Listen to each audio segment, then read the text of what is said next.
Hi everyone. Pastor Angel asked me to prepare something on the topic of lament. So I wrote something which I'm going to read, and if you'd like for me to send you a copy of this, I would be happy to do so. I also want to say thank you to Lenny and Diane Schlachter, who gave me permission to use part of their story in this piece. And this is called Lamenting with Hope. Last year I read a book called Lament for a Son by Nicholas Waltersdorf. He's a Christian philosopher, and he describes the experience of losing his son tragically and suddenly to a skiing accident when his son was only 25. He paints a rather devastating picture of the pain of a parent suffering the loss of a child. At times the angst in the book is so dark, I wanted to close the book. It was too hard to read, too painful to process, particularly as a parent. But the book is unique in that it's an honest Godward lament. Waltersdorf wrestles with God's goodness. He quotes scripture often, though, and even though his tone is full of searing pain, there's also honest questioning. There's no denial of the ache, of the loss, and no pretending to God or to himself. A few weeks ago, I had the privilege of visiting Lenny Schlachter on the 1-year anniversary of his son John's passing. It was a tearful visit on the front porch. Both of us agreed that no parent should have to watch their child die. Lenny and I lamented the deep loss of John, the life cut short, the lovely wife and children that he leaves behind. Our tears and our groanings were appropriate for such an awful sadness. We wept and we prayed in sadness as tears rolled down our faces. What we did that day was lament. Perhaps because our culture prizes the experience of ease and comfort, pleasure, we as Christians are tempted to do the same. We might rather escape, pretend, or run from pain and sorrow. It certainly would be easier than to express it honestly to God or to others. We often want to jump quickly to resurrection hope. But Scripture offers no such treatment of deep pain and sorrow. After all, the book of Lamentations is dedicated entirely to the theme of lament. One writer says that 65 of the psalms in our Psalter are lament psalms.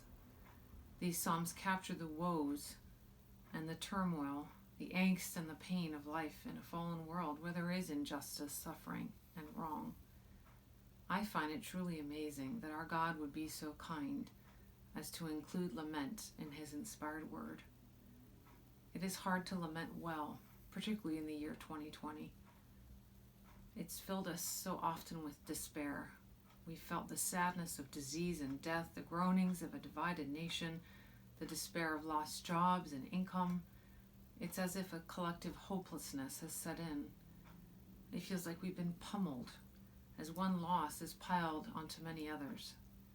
And now our congregation is grieving the sad news of John's upcoming departure.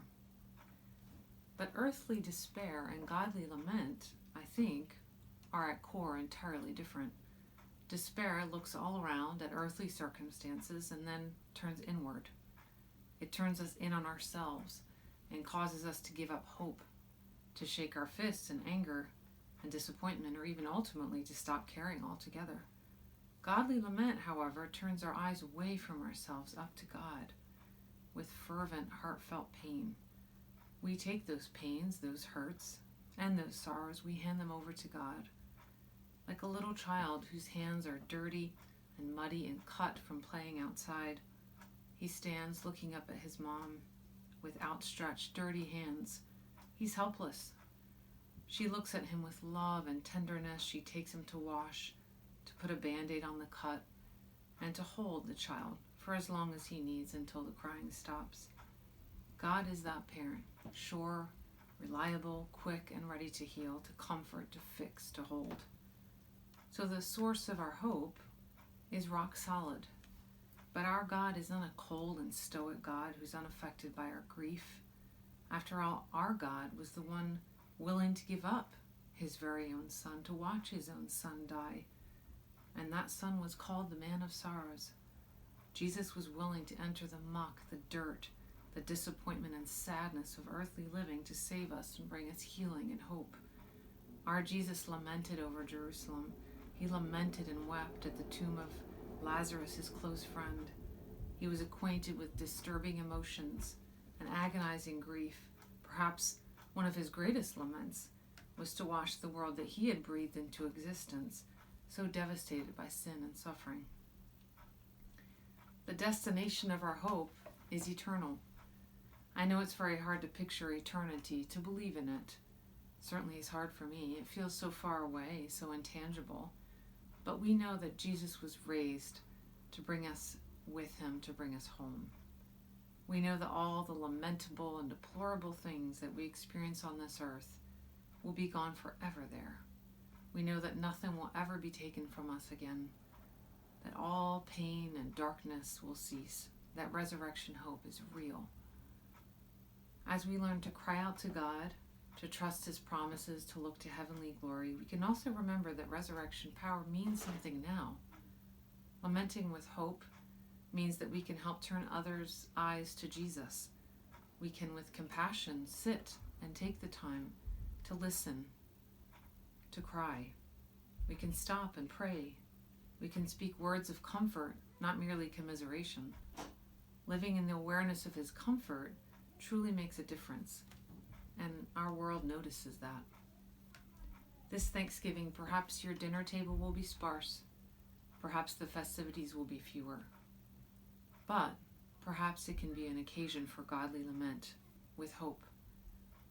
Perhaps you can take some time to cry out to the Lord around your table. Voice that pain with those you love if you can, and then with resurrection hope, wait on him. He will accomplish his purposes through these dark and trying times. In fact, I believe that the thanksgiving that we give will be much richer and much truer if we've taken the time to lament first. He will turn our mourn to dancing. The night of weeping shall be the morn of song. Thank you.